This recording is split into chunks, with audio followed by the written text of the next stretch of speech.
Ladies and gentlemen, boys and girls, welcome yourself to the 100th episode of the Blind Counter Podcast. I'm your host with the most, the Offset, aka Big Bobby today, and I got two co-hosts themselves joining us today. We've got Mr. Mane there in the middle box there, and then Jack decided to not have his webcam on today, but he's still here with us in spirit. How we doing today, gentlemen? How we feeling?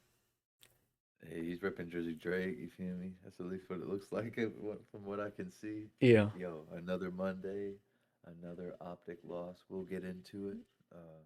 Definitely a good one though today. What about you, Jack? Yeah, no, it was a good weekend at COD. Been a lot of bar prep for me, so I'm kind of out of it tonight. But I'm still here to talk some duty. Absolutely, absolutely, Got the absolutely. Jim Beam ex-lawyer collaboration. absolutely. Abs a What about you, freaking. Bob? Not much, man. Staying busy, trying to you know, do the damn thing with We're figuring out this MacBook, bro. yeah, I'm trying to figure out the MacBook, honestly, bro. That shit's really kind of checking me. But I mean, other than that, man, not doing much. Weekend was pretty slow. We had the minor two go down, and Yeah. did some house chores and whatnot. But other than that, Play man, any can't ranky? complain. Can't complain. Any ranky? Absolutely, absolutely. He's sick. He's Okay. sick, people. Well, what we can do, man, we can just go ahead and switch on over and get right into it here. So over the week, we had some roster mania drop. Uh, really weirdly, we had Gentlemates making a change for Joe Deceives in place of Neptune, which was super fucking weird. And then on top of that, we had Toronto picking up Abe for place of Joe Deceives. So very interesting mid-season, mid qualifiers roster mania after everything kind of collapsed there, and then Go Taga has a little summary of what the hell happened over there at Gentlemates. So roster imploded after getting 3-0'd by Falcons at Major 3. Joe signed a multi-year contract. Sib and Neptune personal issues this year. Neptune got benched and Sib was never benched. So sounds like there's some toxicity coming from Neptune's side of the house here. He hasn't been picked back up yet on a pro team. He's sitting there in limbo at that very moment. So I'm not sure exactly what that might look like here, but I didn't know if you guys had any thoughts on this absolute roster mania. I'll let you go, Jack, if you got anything. Okay, I got a lot. I knew Well, it. I guess I guess I'll kind of like throw it out to you guys though. Like, Yeah, yeah. what do you guys? I mean, personally, like I think we talk about it a lot about like why aren't teams making moves? Why aren't teams doing yada yada? And like I get that like this league hasn't like made like a ton of money, and so there's like a lot of teams that are very hesitant to make money moves. So like first of all, like I want to shout out Gentlemates because this is fucking a big move for them, a big swing for them. Yeah. Honestly, like the whenever this show was blown up was crazy. It was like, is Estriel staying? Is Estriel going? There was reporting that Ghosty was the only one safe on the roster, which would have been crazy if we had like two matches of Estriel on Gentlemates and he's gone. There was talk about Joe Deceives and Kips going. But I guess like so after shouting out Gentlemates, I really like this team and what they're doing. But like in contrast, like what are your all's opinions on Koi? Because to me, like I think Koi was like pretty much one of everybody's like top four, top five organizations in the league in terms of regard. And I think that this move kind of puts them towards the bottom again. Because like I don't know, like this team got top four, major two, top three, major three, and like let's be honest, like we all know that there were three players on this team that were capable of like getting over the hump and like winning, and they just decide to blow it up and get rid of their best player. I understand that like Joe's gonna leave in 2 months anyways for $0, so like you might as well like get a bag for him. But like, if I'm like a up and coming challengers player, like, do I go to Koi? Like, it doesn't really seem like they like want to win. Like, they just kind of want to Yeah. make a buck here and there and like be like a development team. As a and business that move.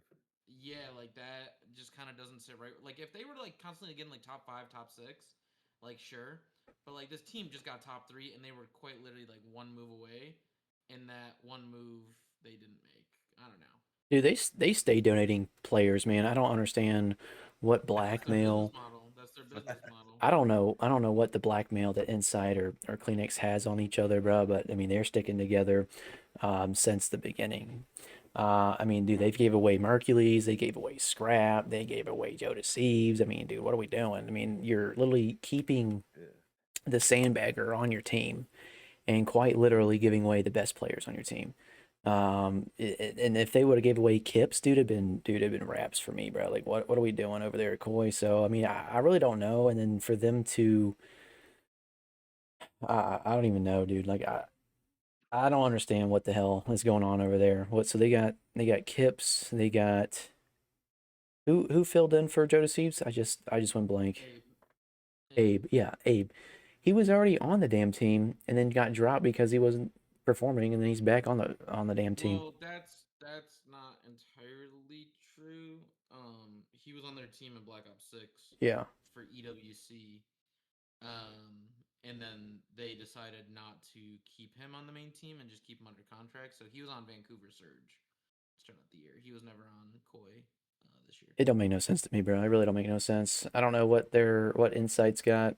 I mean, honestly, if they would have just dropped Insight like everyone's been begging them to do, and then just pick up Nasty or a somewhat relevant Well, AR. that's kind of my problem is that like I get that Joe's gonna like leave in 2 months and like not stay with Koi, but like I feel like as an organization, I do understand that there's like business to be made and like money to be made, but also like it's not like your team is like in a situation like for example like Kremp. Like if G2 like wanted to sell Kremp for like a bag, I would get it because G2 right now isn't really competing. They got a top 4 major one and they really haven't been the same since. Like that's a situation where I'm like okay, make some business moves maybe like get a bag for Kremp, but like bro, Joe Deceives, Kips, and Kleenex have been disgusting in this game. Like, you're an organization that has the ability to compete. Like, go out and get a nasty for insight. And, like, they're not willing to spend. And it's like, if you're not willing to spend, like, what are you doing in the league? Especially whenever you have these players. Like if I'm Kips, like, imagine being, like, a rookie like Kips, bro. You just got signed. Kips is locked up. Like, Kips can't go fucking anywhere, right? And the organization just showed you, hey, any good players that we have, we're just going to dump. And now Kips is stuck on a pretty shitty team, unfortunately. Like they don't want to Yeah. build around Kips. Like they want to get some gems that they can sell later. Like I feel like I think this move kind of shows that like I just think Koi isn't going to be like a destination like they were earlier in the season. Like whenever Kips went to Koi, we were like, oh shit, that's like a great spot. Now it's like, oh, the management really doesn't know what they're doing. It's almost like a stepping stone team now instead of being a solid, like, okay, I Yeah, can compete for a exactly, chip. Like, it's kind of exactly. crazy. Like, not a fall from grace, but like, damn near, in my opinion. I mean, yeah. I mean, they were getting W's in Modern Warfare 3, right? They won a couple, I think, in Modern Warfare 2. Yeah. With Scrap, but like, and then moving on to Gentlemates, like they did fucking great business. Like they bought out Joe Deceives. I get that it's a lot of money to buy out Joe, but like in two Yeah. months you were gonna have Optic going for him, Phase the like not guaranteed, right? Like whoever wins champs probably doesn't go after him. Optic might not go after him. Like whatever. But like all those top 4 teams are gonna be in a bidding war for Joe. Whenever he becomes available, and now you just kind of take him off the board and extend him. So now Joe's back under contract. So it's just a great move out of Gentlemates. And then, I mean, as for Neptune, been a lot of stories about Neptune and him being a teammate. You don't have up the tweets, but him and Envoy were going back and forth, and pretty much everybody's taking Envoy's side and saying that, like, Envoy's been around for a long time. If he says that you're the worst teammate of all time, there's got to be something there. So, You a point um, six gang. yeah. So I don't know. I feel like this is kind of a really weird situation for Neptune. He probably won't be going to champs. I doubt anybody's gonna pick him up right now. And also, no challengers team's gonna pick him up for the next 2 to 3 weeks because they're not able to. Because of the elite, you're unable to make roster moves. So Yeah. Yeah, he's kind of fucked. He Anticipated. kind of fucked himself. Yeah, he kind of fucked himself for sure. Then yeah, I know with Trakes as well in the same boat, so we'll see what that looks like. I mean, I don't know, That man. shit's insane. The Trakes move's insane. We Yeah, can talk about that. yeah, that shit's insane for real. Okay, well, we can get into the matches here. So obviously we had minor two go down, and as far as the first round here, we had Riyadh Falcons versus the Carolina Royal Ravens, and this went to a map five in the first round here. So we've got the 3-2 victory going to the side of Riyadh Falcons. Riyadh wins that map one on the hardpoint Hacienda, and then Carolina Royal Ravens answer back on the Search and Destroy on Raid. And then the map three overload gridlock went to a pretty gritty win there for Riyadh Falcons. And then on the map four, we had Carolina Royal Ravens taking home the hardpoint Sake. And then rounding things out on the map five, gridlock search and destroy 6-1. Riyadh Falcons take this one home. Mr. Monty, you got any thoughts on this series? Is it the Battle of the Boys? Was this the one where they where Exceed stretched the shit out of the bomb, or is that later? No, that was this. That was this. That was this. Game five. Yeah. Yeah, yeah, Game yeah. It was five? this. Yep. Yeah, like I mean that's crazy though. It just you said "No, y'all aren't gonna do anything, fuck it," and then he was like, "I'm the commissioner," and then okay, never mind, I'm not anymore. Started threatening him and everything. But I mean, Got too many death threats. yeah, Too many it's death crazy. threats. I mean, definitely good to see Celium positive, but I mean, it's not saying much against Ravens. But yeah, I mean, it was kind of expected. I didn't expect it to go game five, to be honest. What about you, Jeff? Yeah, I mean, I don't know. This Ravens team, like, especially like online, I feel like they're like fake good. Like, I feel like Yeah. they can like take a couple maps off some like good teams. And this just kind of seemed to be like a case of that. Um, yeah, no, I don't really have much other than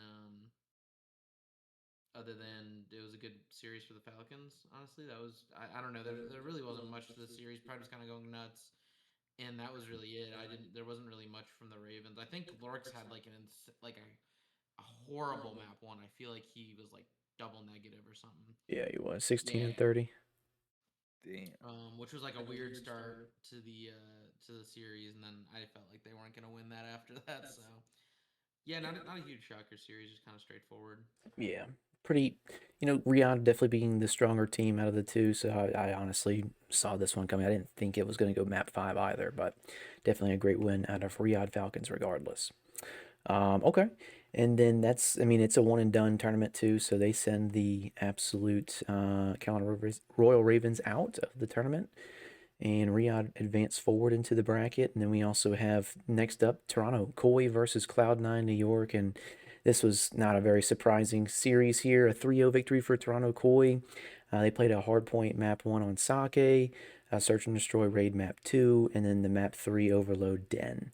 Looks like the Den was pretty close, but everything else seemed pretty predictable here. Um, we got Kips going crazy, Abe going crazy, Insight barely positive, and Cleanup's going negative there. But do you guys have any thoughts on this series here, Mr. Money? Uh, yeah, two things. I just thought this one was kind of similar to the other one, like kind of pretty straight up. Kind of how I thought the other series should have went like this, more of a 3-0. But I thought that was Scump on the AAA ad for a second Right too. here, yeah, me too, bro. Yeah, I was like, wait, hold up. But yeah, no, pretty straight up. I thought this was gonna happen. Yeah. Yeah, I mean, everyone on the side of negative, everyone on the side of Cloud9 is negative except for Weavy, with a 1.11. He's definitely been showing up and showing out. But obviously, I mean, Cloud9, man, they're just not competitive at all into the CDL here. Pretty much a laughing stock out of the damn CDL teams here. But Jack, you got any thoughts on this series?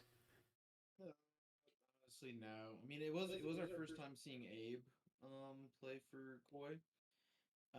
It's just kind of brutal for Abe because if you look at this team and their skill and their ability, like I think Abe's actually like a really good player. Like he was moonwalking on the bush. Like he's a super talented player.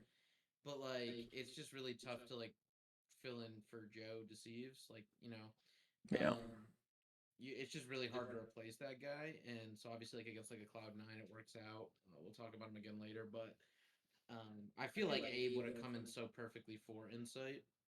And if they had kept Joe, like I feel like having Abe as a flex, and Kips as a flex, and basically just saying fuck it, like we don't really need a main AR in this meta would have probably gone really well for him. But it's all hindsight now, I guess.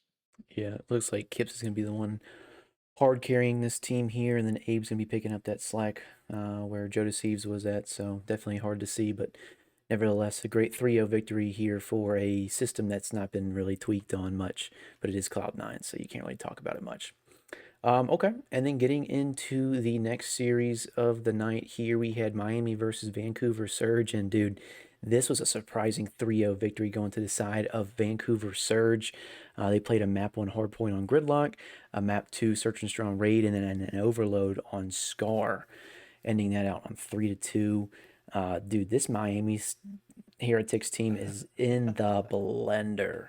I don't know what the hell they're thinking or what they're doing, bringing Real in, but it shows. I mean, even against like a Vancouver Surge who's not even making it to champs, struggling to win a map in a online tournament, definitely speaks volumes here. But what are your guys' thoughts, Mr. Mane? Um, yeah, it's like they kept it close, but like that's not saying much. Like that was Surge. Like y'all dropped damn near your best player here recently, and Real's not doing a damn thing. You'd expect a little honeymoon period, but yeah, going back on Moonwalk, and they got Moonwalk themselves, but they were top contenders earlier in the year, in my opinion. And now they just, I mean, they're in the shitter. Like you said, I don't even. It's hard to think about them even doing anything for the rest of the year now, personally. Yeah, no, they're definitely on fraud watch for sure, and it's gonna make things Yeah. interesting too. If they're gonna still be able to qualify for champs if they're still performing so piss poor. But I mean, they technically they got the CDL points, so they got a good cushion to work with. But we'll see what happens. Jack, what are your thoughts? Yeah, no, this series didn't really surprise me. I had Vancouver taking this. I didn't think it was gonna be a 3-0. I mean, I thought Miami would have put up a little bit of a fight, but yeah, I mean, Super and Rancor have just been like really disappointing ever since the major two qualifying. Um, and Metals is kind of like a hot and cold player. He's like kind of the dirty work player, and you get rid of Trakes, who is easily like your best player, easily your best player like the past two majors and qualifying, and you replace him with arguably the second worst player that's been in the CDL this year. Other than like Legend was it was rough, but like we haven't seen Rael be good on Black Ops 7. Like he was absolutely terrible for Koi. They made a quick move, got rid of him. He went to EU Challengers, didn't shine at all. I mean, think about it. How many times have we talked about Challengers and Rael's name comes up? It fucking doesn't, because Zero. he really hasn't been very good in Challengers. And then they decide to get rid of their best player, try to rekindle like the chemistry that they had, and they only had what like 3 days of reps before this tournament, so I kind of expected it to just kind of implode in their faces, like it did. But yeah, I don't know. Shout out Surge. Surge, honestly, this weekend we're looking pretty good.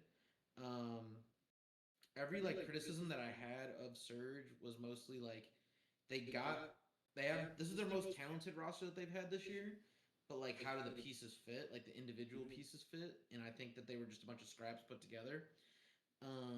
And I feel like Nero and Craze are actually starting to figure it out together as like a SMG duo. I feel like Nero, we'll get into the phase series, but like his interactions were actually fucking insane. Like he just fucking runs at it, and he actually pushes pace, which is pretty good. And Mamba actually had a really good weekend. So, Yeah. yeah, that's kind of all I have. Yeah, I mean, Real dropping a .71 and Mamba dropping a 1.37 definitely shows that's just serious, man.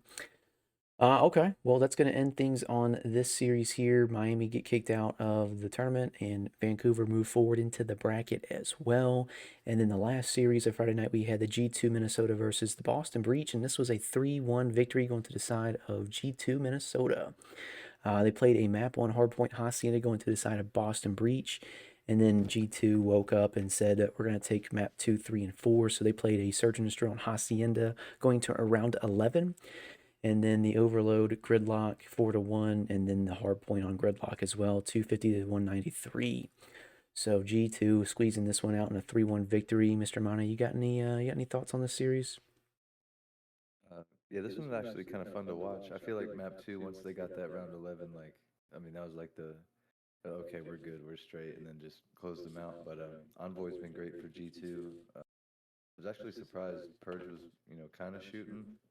It felt like he was awake for this series compared to other performances. But yeah, I was kind of wanting to see this one a game five just for the hell of it. But nah, I figured G2 would take it. Yeah. I mean, yeah, the map 2, Hossie Search and Destroy is pretty nail biter. But I mean, TJ not having a good series here at the .85, so you hate to really see it. And this guy's on the opposite side too at the .75. So I mean, it's just like who's going to hard carry the most there. But anyhow, Jackie, what are your thoughts on this series? Not a lot here. Boston aren't really worth talking about. Just Yeah, not a great team. I think it was either Envoy or Nasty had like a very brutal map one. I think it was Nasty. I guess it was all of them. Fuck it. But yeah, they started out super slow, and I was like, maybe this might be a series. But no, I mean, yeah, it's Boston. I think this G2 team's kind of coming together pretty well. I just personally like if I was G2, I would pick up Beans for Skies. Just to be able to like keep your sniper because right now the only value that I see with Skies on this team is like before it was like he was like a vet and like you have like vet presence and he has the sniper, but like Nasty and Envoy are pretty good vets. And if you got a guy like Beans, you'd have a sniper and have a better AR in my opinion, and I feel like that would actually like allow the team to compete. I feel like they're still like a change away. yeah, yeah. I mean, I I mean, definitely look like at the Envoy. damage difference on the series. Yeah, I mean, Envoy, Crimp, and Nasty, definitely some great shooters there. Skies depends. I mean, if we're going up against Boston Breach, we should be doing better than this. So, yeah. So I mean, a great win out of G2 regardless here, and sending Boston Breach out of the tournament as well. Okay. And then getting into the Saturday night matches now, we've got a couple that went down, four that went down here. So we had Paris Gentlemates versus the Koi, and this was a 3-0 victory for Paris Gentlemates. Obviously, Joe Deceives had his revenge tour here, his revenge series. So they played a Hardpoint Colossus map 1, a Den Search and Destroy map 2, and then a Den Overload map 3. Yeah, I mean, the whole team, Paris Gentlemates shooting back here, and then it just looks like Koi was not able to do anything except for Kips. So, Mr. AMANE, what are your absolute thoughts on this series here? Yeah, definitely figured Joe was gonna get it back just for the fuck of it. I mean, they were close, map two and three, but overall, I mean, yeah, he took over. I figured this would be the case going into this, but Abe on Toronto, bro, like I'm not fucking with it. Like, Mm-mm. I mean, I know there's insight, a lot of talk over the past few weeks, well, damn near the whole year, but yeah, Kips and Kleenex, I mean, get these guys some help. I know it's not showing here for the tissue, but yeah, this shit was gentlemates all day in my book. Fair enough. Yeah, I mean, dude, it's just unbelievable to see this shit go down. But, Jack, what do you got any thoughts on these series? Yeah, I mean, I feel like Colossus was a really good. Like they had a listen in on Colossus for Paris, and they sounded really good. They were just frying like on all accounts there. And then the den in both dens were pretty close down to the wire. Jamie Insight, that was one of the most fraudulent series I've ever seen. He had what 20 kills in map one and two combined, Damn. 15 15, and 5. Yep. 5, and then he had 40 map three because it went to double overtime. Like, dude,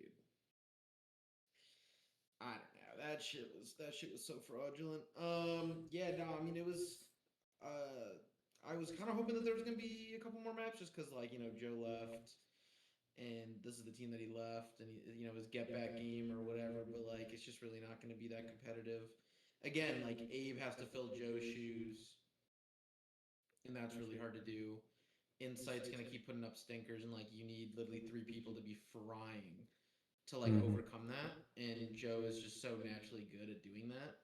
And then on the other side, I mean, if you think about it, right, like Estriel to like from Envoy to Estriel, like that's an improvement in terms of pace on the map and like raw slang power. And then Neptune's great, but like Joe Deceives is an upgrade over Neptune in terms of that as well. So like I feel like this team just got so much better. And then obviously like the vibes are kind of better. You made a two-person change, it's kind of like a fresh slate. Whatever was going on between Neptune and Envoy and Sib and whatever is kind of gone now. So I don't know. It was a good showing out of them. 3-0. Yeah.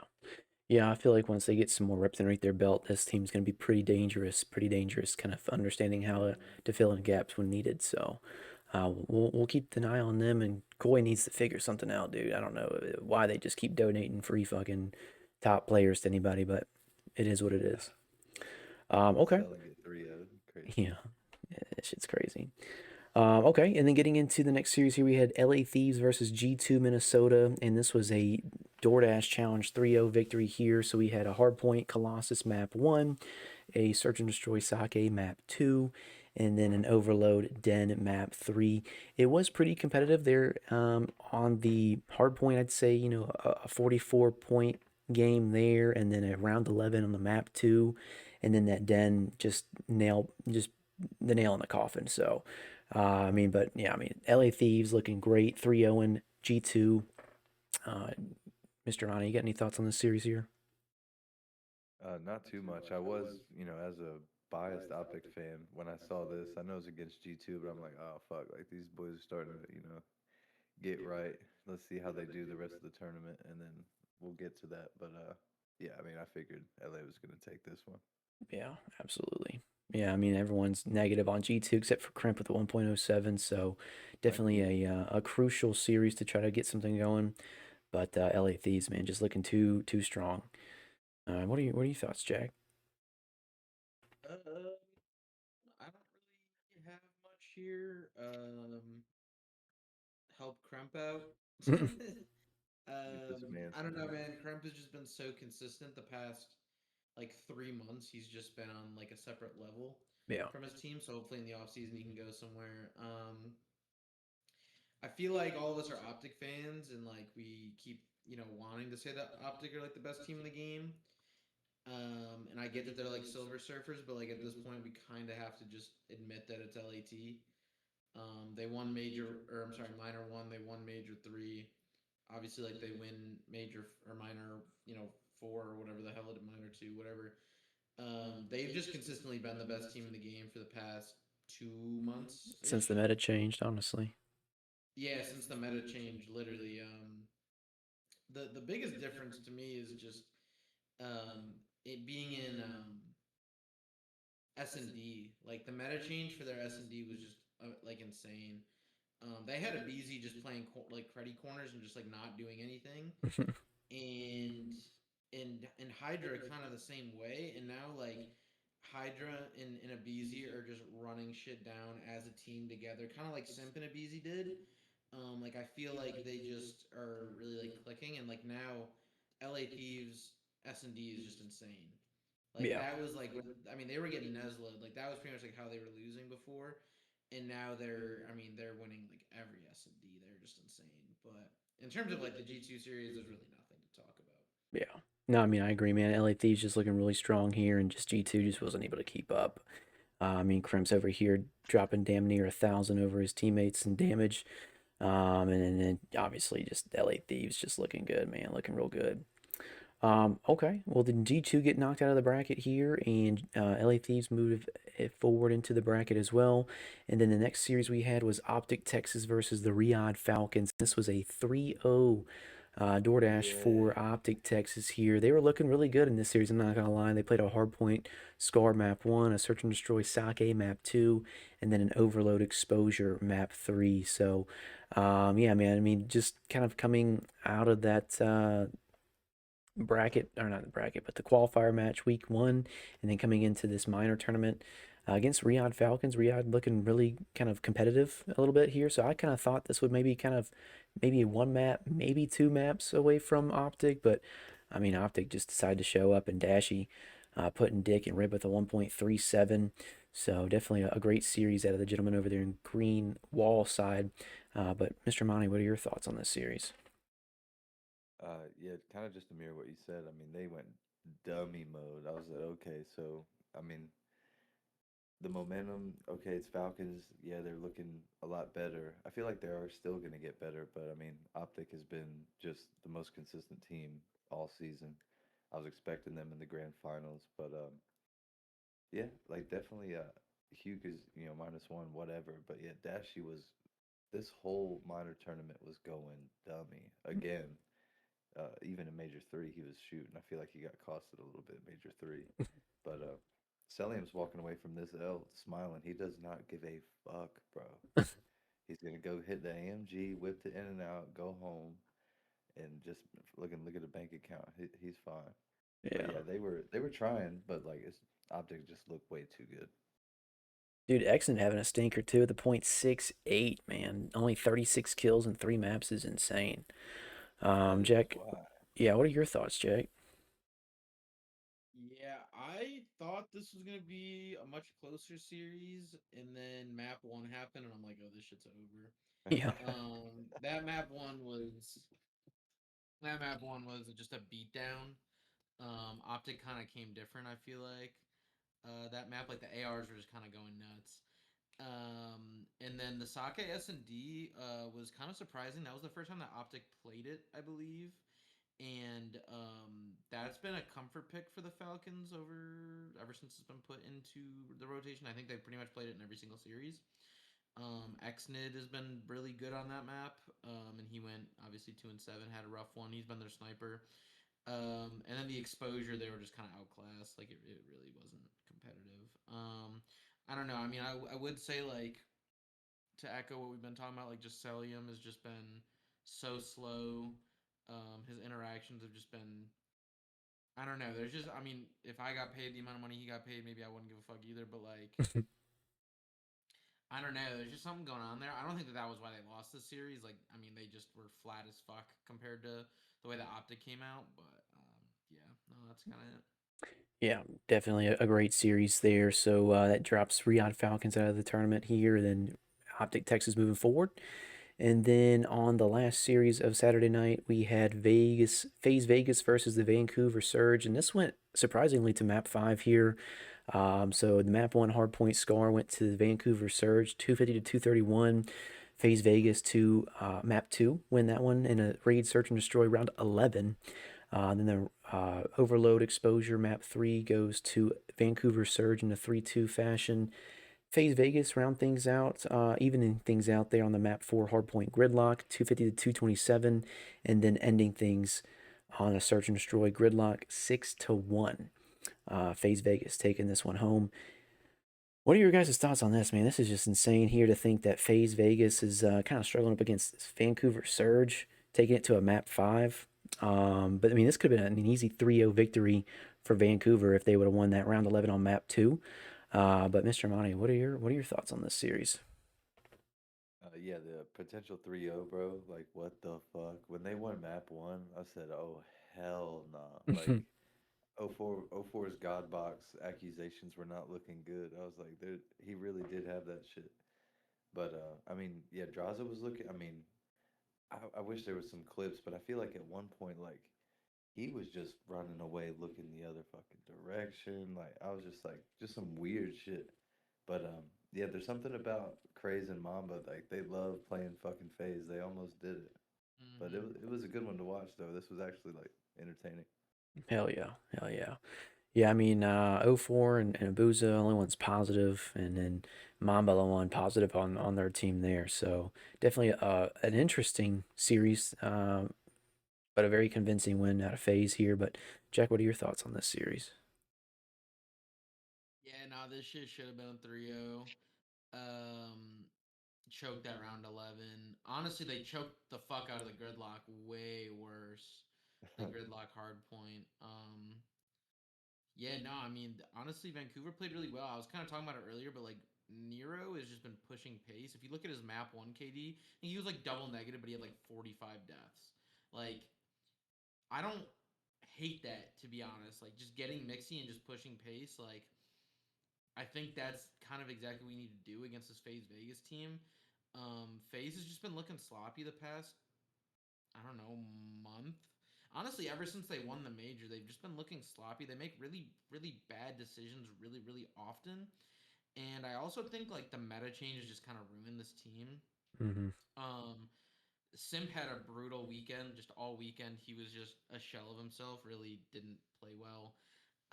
But I feel like of all the top teams, they're the only team that is just not adapted to the NPC meta. I feel like the NPC has helped 04, and I think it's been pretty much the same for Simp. Like he's just kind of been the exact same player with the Dravik with the NPC. Like he's been really good, other than this weekend. But like Draza and Abuza just don't know how to navigate the situations that require an extra sub. I mean, we see it with Dashy, we see it with Scrap. Like they'll go for NPCs on like a Colossus, on like certain hills. Like FaZe Vegas is pretty much insistent upon two ARs like at all times, and I feel like A, it fucks up their pacing, and B, like again, it doesn't help. Like their decision making's just been so bad. Um, but yeah, now Vancouver, that win against Miami again didn't surprise me. Them going the distance against FaZe, even winning a map off of FaZe, did surprise me. I did not see this shit coming. But no, it was a good series out of Surge. I mean, they had multiple opportunities to put this shit away. That gridlock, they'll be pissed at some of the decisions that they made on that gridlock. No, I agree, man. Yeah, it's been a very crazy result to see Vancouver 3-0 FaZe or just even knock them out of this minor tournament too. But FaZe Vegas, decide to vet up and then clutch up here in a 3-2 fashion. So we like to see that. Okay. Well, that knocks out Vancouver Surge and FaZe Vegas advance here into the Sunday night. So first up, we had LA Thieves versus FaZe Vegas, and this was an ass whooping here. 3-0 victory for LA Thieves. They played a hardpoint map one on Hacienda, and then a map 2 Sake Search and Destroy, and then an Overload Scar to end things out there. Map 1 was pretty close, a 6-point game there, and then an absolute ass whooping on Sake 6-0, and then a very close Overload 3-2 on Scar. But nevertheless, LA Thieves come out victorious in a 3-0 fashion. Mr. Mana, you got any thoughts on this series here? I think this might have been the one where Draza was running like doing some weird shit in the search and destroy because the 0 and 6 is crazy. Mhm. But this yeah, at this point I'm Scrap was close to going 0-3 for the win. That's Like insane. Scrap was like dangerously close to going 0-3 for the win on that map. He got like the last kill of the game. holy shit. He did. He would have had that would have been I mean Hydra was shooting. Uh so I mean that is one thing, but I was not expecting a 3-0, but I mean after the surge thing, what do you expect? Like they got boo bopped. Yeah.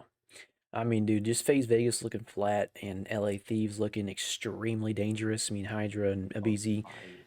peaking, Neum getting his rhythm going within the Yeah. CDL. He's been absolutely frying, and Scrap always been doing his thing, very consistent. So definitely a very very dangerous team. Jack, what do you got any thoughts on the series? Yeah, I have actually probably a lot. The Hacienda was probably the best map of the year. If anybody didn't get a chance to watch that, definitely go back and watch that. That was probably the most entertaining It hard was point that awesome. we've had. They were FaZe was up like 140 to like 7, or like maybe it was like 107 to 7. Uh, and then they were up like 200 to like 120. And LA Thieves just locked the fuck in and went insane on the P3 to P4. Like they literally got like 120 seconds on those two hills. It was fucking incredible. It was like flawless Call of Duty. Also, like FaZe made some brain dead. Like that P3, like the fact that they didn't even like really contest was kind of fucking insane to me. But Yeah. nonetheless, Moving on to the sake. I have never seen a team play as aggressive as they do, but just like so controlled. The first round they literally threw a smoke down mid, ran through it, all four of them, and just fucking traded out mid map. Like they're just playing like so cohesive in search, and it's just setting them apart. I mean, like look at the damage that Abizi has. He drops 1100 Which is damage in just a search and absolutely destroy. insane. There's no clips for this. There's no clips on this No. because the Hydra 1v3 was just fucking insane Oh yeah, in the sake search. Like that shit was absolutely disgusting. big Um, yeah. And then the Scar Overload. Shout out Neum, man. Neum is by far the best Overload player in the game. Like that dude pretty much drops like a 1.5 like every fucking Overload, except for the one in the finals. He actually had like his like first like bad Overload in the finals. Um, but yeah, no, I mean this team um was playing great. I think it was 3-zip in the overload until about like 45 seconds left. And then FaZe got two really quick scores. And then there was actually a spawn. FaZe was all there, but they forgot to influence the spawns. And they had Scrap spawn on the point um, on defense, and he just was able to get a quick two-piece to stop the point. They forgot to run forward and block, and that actually would have probably gone to overtime had they actually influenced the spawns, which is kind of unfortunate for FaZe. But no, I mean, just again, like just some sloppy plays, which is really unfortunate out of FaZe. I feel like again, just ever since the meta changed, they haven't been the same. Bobby, I sent you a clip of the 1v3 if you want to play it, just because I feel like that shit was just disgusting. All right, let's go into listening on the absolute 1v3. Let me get this pulled up real quick. Let's pause this. Let's go full screen here. Watching the back, Sip setting up his post plant in that same direction, and draws it with one trusted to watch from the front. And with an NPC, this will be a very difficult retake opportunity for Hydra, especially on this A site. So many different angles you watch it in towards the warehouse, but he's able to find the first kill clean. Smoke grenade still in the back pocket. It caused a little bit of a distraction. Nasty. Oh, the both players 1v1. 20 seconds on the clock. He's gonna have to go quickly, and Hydra's gonna re-wrap back through the backside of P2 stairs, able to find the information. Oh, shit on. Yeah, no, that was insane, dude. Dude, the kill that he got on Draza right there was absolutely absurd, dude. Look at them. They all look fucking checked, bro. Look at Simp, bro. Simp is pissed. Yeah, no, Simp again had like a brutal weekend. He just kind of, I don't know what it was. I don't know what was going on, but he just kind of had a brutal weekend there. But yeah, I mean, going back to the series, Thieves have been looking incredible. Again, their search is just so fucking good. Their overloads have been really impressive. They've had a couple comebacks on hardpoint. Like I feel like this team is never truly out of it, and I didn't even feel like they were out of it. Honestly, like I was in Zuma's chat, like gambling my fucking channel points. I bet like fucking 50 grand on fucking Thieves to win map one. They were down like 150, and I was like, dude, I still feel like they might win this. I was kind of just trying to talk myself, like, you know, as a gambler, like it's not over yet, but that shit wasn't over. I can't believe that they came back and won that shit. That shit was insane. Yeah, if you have time, go watch that Hossie hardpoint because that shit was insane. But yeah, Absolute cinema. Absolute cinema. Okay. Well, hey, man, that was a great series here for LA Thieves and definitely something to work on for FaZe Vegas here. But FaZe Vegas go home after this series here, and LA Thieves advance as well. So the next up we had Optic Texas versus Paris Gentlemates, and this was a surprising 3-0 victory here for Optic Texas. So they played a hardpoint Hacienda map 1, Search and Destroy Gridlock map 2, and then an Overload Den map 3.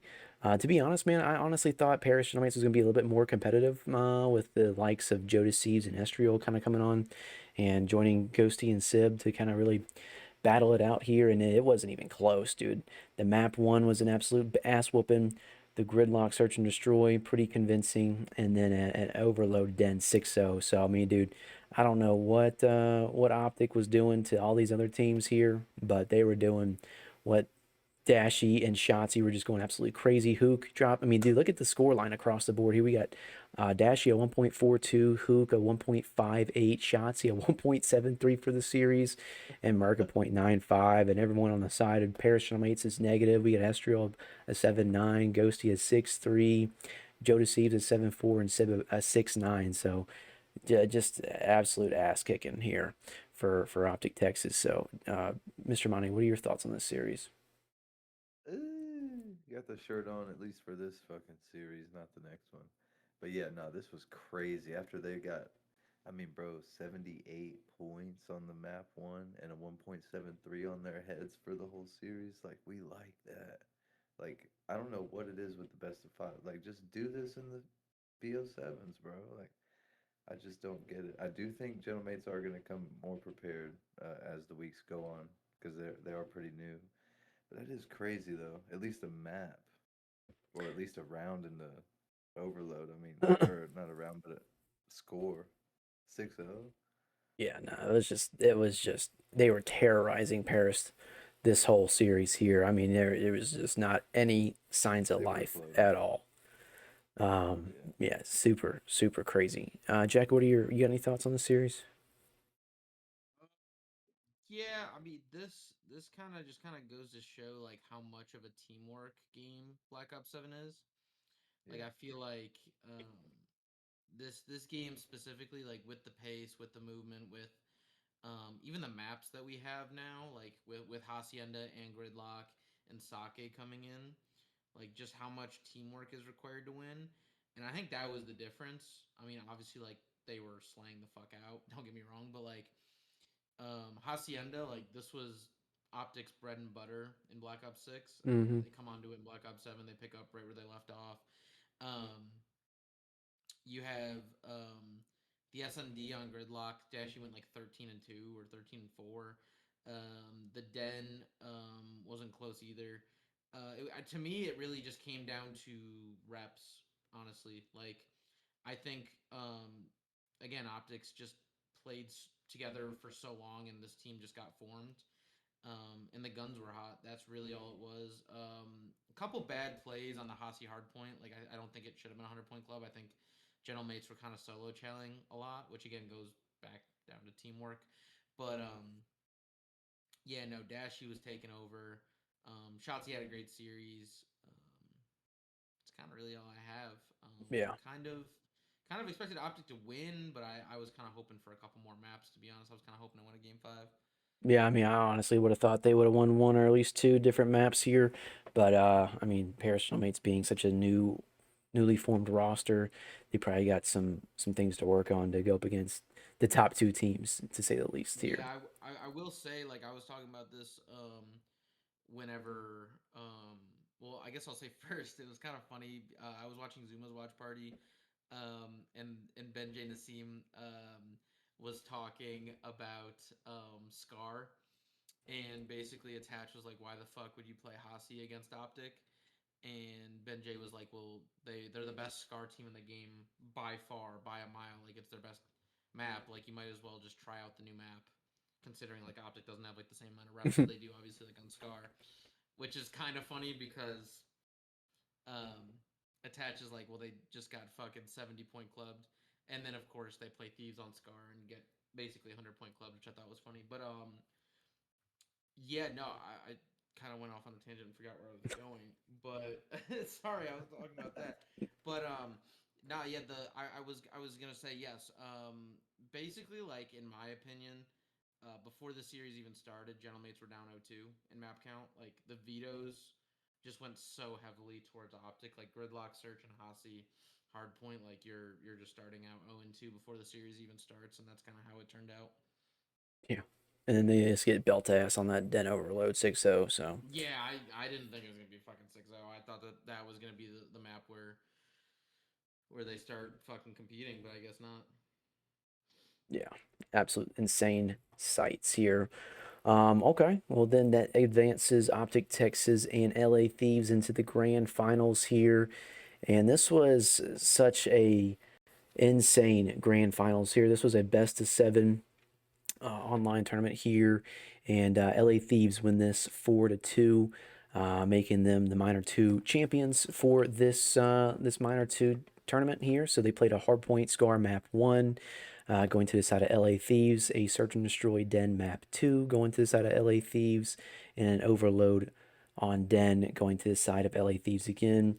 And then on the map 4, Hardpoint Gridlock was a very, very, very close win for Optic Texas here by 2 points on the Gridlock. And then they also answer back on the Search and Destroy Hacienda map 5, and then that map 6 Overload Scar goes to the side of LA Thieves here, and then ending things out in a 4-2 victory for LA Thieves. So definitely a very convincing win. LA Thieves was absolutely shooting. Everyone on the team was just going absolutely ballistic here. It looked like they were just like on some god internet or something with how crazy they were getting some of these kills here. But man, yeah, Optic just did not look good, and I think it might be like a Grand Finals curse at this point here because they got second once again in a tournament. So, Mr. Money, what are your thoughts on this series? Silver Surf, and I mean, yeah, like I think I was watching Formal or saw a clip of Formal, and he's like, "Is that what it takes? Like, because to win by 2 fucking points on a gridlock, like, bro, that shit was crazy." And then, okay, cool, 6-2 on the search, but like that, there's like kind of like a bullshit, in my opinion. Like they really should have killed. I forget who it was, but it kind of they just got a free cap, and then boom, they're up in the overload, and it's over. But I mean, yeah, shout out Neum. I mean, Scrap is Mr. Do It All, and Hydro in this, like you were saying, like it looked like they had some. They're in the same building, whatever. God tier internet. This motherfucker was flying, just okay, done. This guy like zapping people. He was zapping. It looked like he So was I mean, playing damn hardcore, dude, at how fast he was killing people, bro. This shit was yeah, insane. Shit was and I insane. feel like that was just straight up dammy too. Like they're already winning. I'm like, my fuck, like you just can't catch a break with these dudes. They're like they're getting you weak or they're calling you out, and they're gonna get the trade regardless. Like, but congrats. I mean, that shit was crazy. Yeah, absolutely insane. Jack, what are your thoughts? You got any thoughts on this series? Yeah, no, I mean, I kind of mentioned it before, but like Scar is Optic's best map. Pretty much an auto veto against them, and LA Thieves saw how bad Hasi went for Gentlemates and decided to veto that. I believe if you click on map vetoes, I'm just curious. I'm just guessing, but I would assume that here you got to go to the top. I would assume that they banned Colossus. Thieves did would be my guess. LA Thieves banning Hossie, map 1. Yeah, no, they banned Hasi. Interesting. So Colossus just didn't get picked. All right. Or did it get picked? Wait, can you X out? Yeah, it just didn't get picked. Okay. Because I was gonna say like I would have thought that they would have banned either Scar or Hasi. They ended up choosing to play Scar and they just fucking belt him. I think Neum went like insane on the map 1. If I remember correctly, Hydra had like a 9 kill streak. Yeah, they were both going nuts. Um, which I mean, again, it just fair being fair. We've been critical of the best of 7 format, and obviously like on LAN, we talked about like double limb, like losers bracket. That team comes in hot. Like this time, like Thieves were the ones waiting. Optic came in hot. They came in off the second series against Gentlemates and then went straight into the final. And they just came out flat. They just came out and got fucking ran. The Den S and D Optic just was not playing well at all. They were getting caught a lot. And Thieves were just playing together. That's kind of really all it came down to. They were just playing together the whole time. The Den Overload, exact same shit. I feel like Shotzi was kind of just getting exposed like he has been against this team.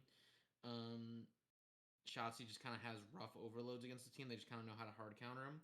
I feel like in the qualifying matches, Shotzi was trying to play differently, or like in the like online like league matches. I feel like he was playing with the team more, and then he kind of like reverted back against Thieves, and they were just exposing the fuck out of him. Yeah. Um, Mercules had a rough series. He kind of always has like a rough series against Thieves, which is interesting. Might have found a hard counter. And then Bobby, I sent you 2 clips. I sent you one. The first one's the Hasi, or I'm sorry, the gridlock ending. just because like Optic almost choked the fuck out of that. They were on the P3. They were gonna win on the P3. They don't win on the P3. They lose the roto to P4, and then they literally have to get in with 1 second, and they go like 4 dead like once or twice. It was insane. Okay, let's go into a live listening real quick here on this. BZ gets 2. BZ gets 3 with 9 seconds left for the win. Huge kill right here. Dashy gets 1. Shotzi gets another. It's a 1v1. Great play out of Shotzi to wait for help. Yeah. Yeah. If he was just kind of like shouldering that staircase to like contest, uncontest, that they didn't get the point. Wait for his teammates to spawn up, make sure that they had the back spawns, which was big. But like, yeah, they almost choked that. That almost ended the whole fucking series there, which would have been a waste because I do think these are the 2 best teams in the game by a wide margin. So for them to if that shit ended 4-0, that would have been really sad. The Hasi search, moving on to that, Optic played that really well. I think that Hasi coming in as a search map for Optic is huge for their map pool. Like I feel like that instantly slots in to be like one of like their better maps off the rip.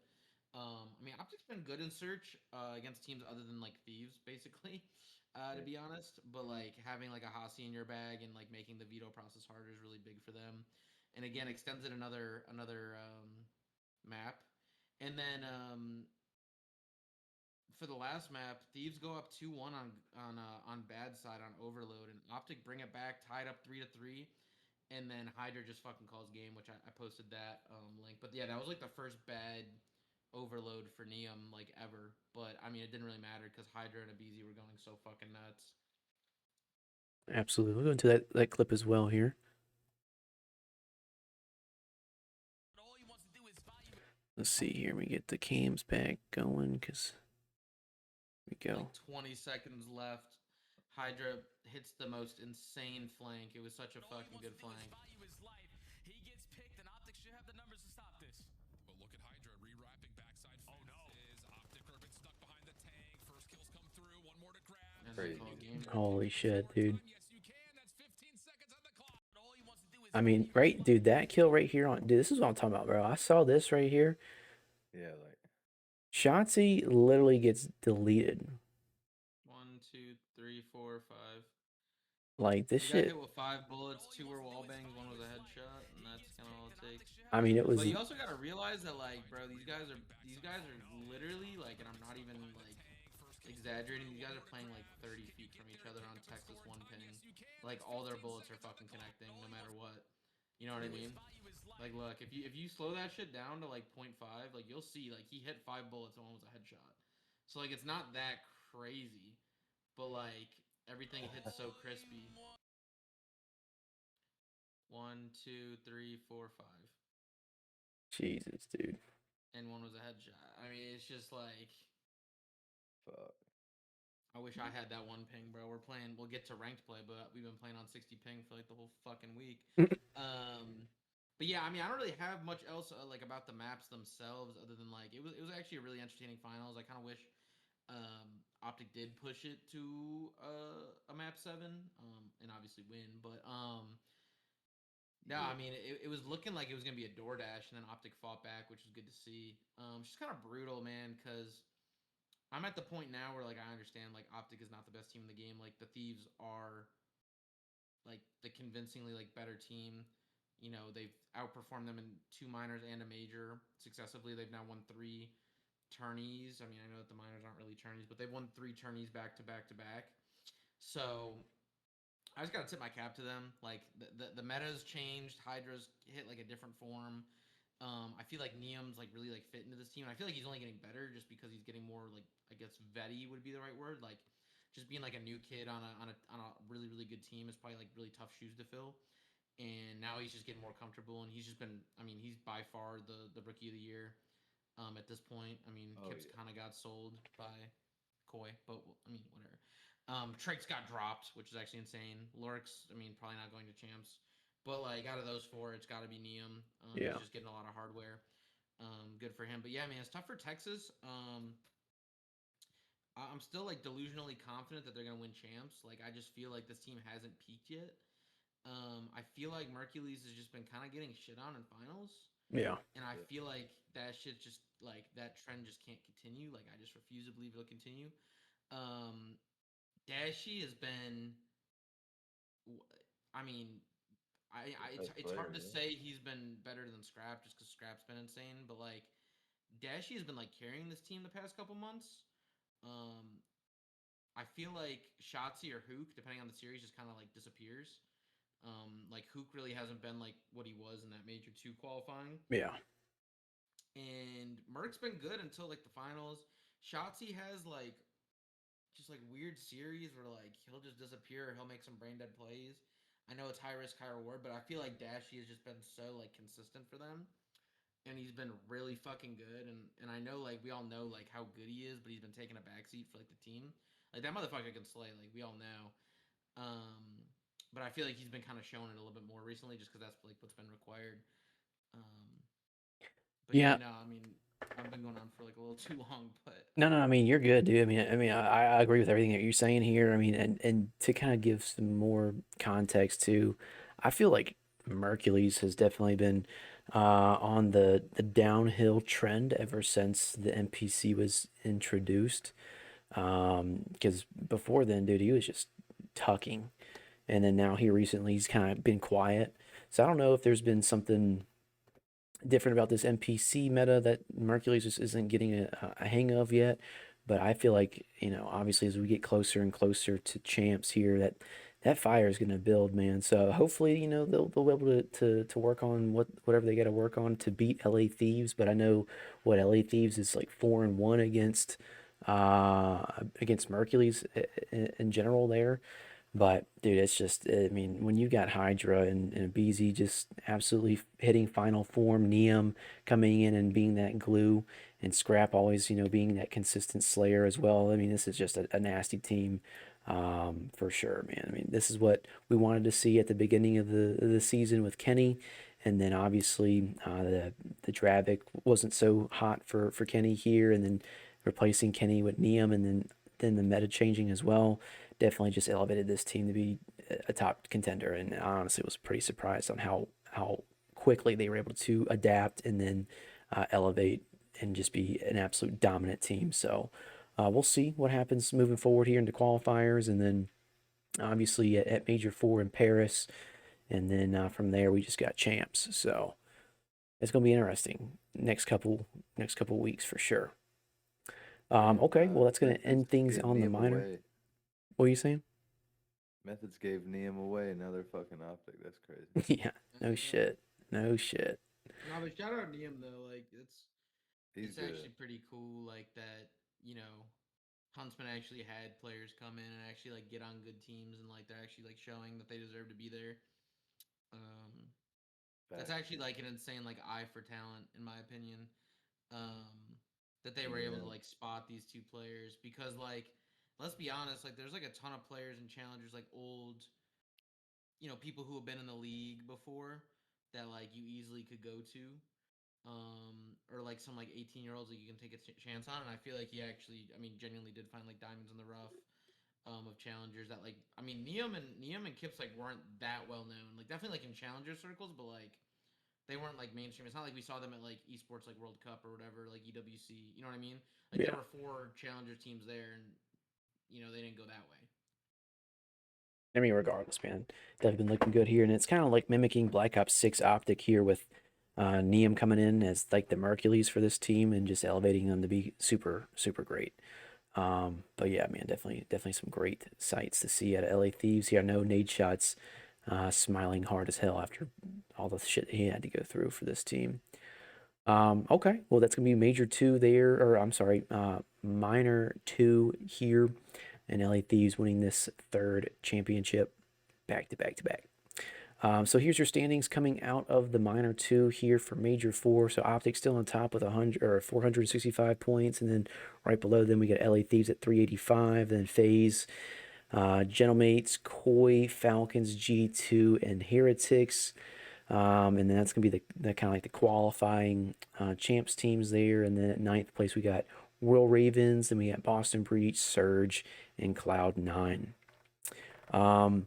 So one thing I wanted to kind of talk about too on this real quick is Miami Heretics looking kind of piss poor, and then Surge looking really great. I know Surge definitely not gonna be able to squeeze out a champs qualification, but if Heretics keeps getting shit on, and then maybe Royal Ravens figure something out to elevate themselves 60 points, they could make a contending run for champs here.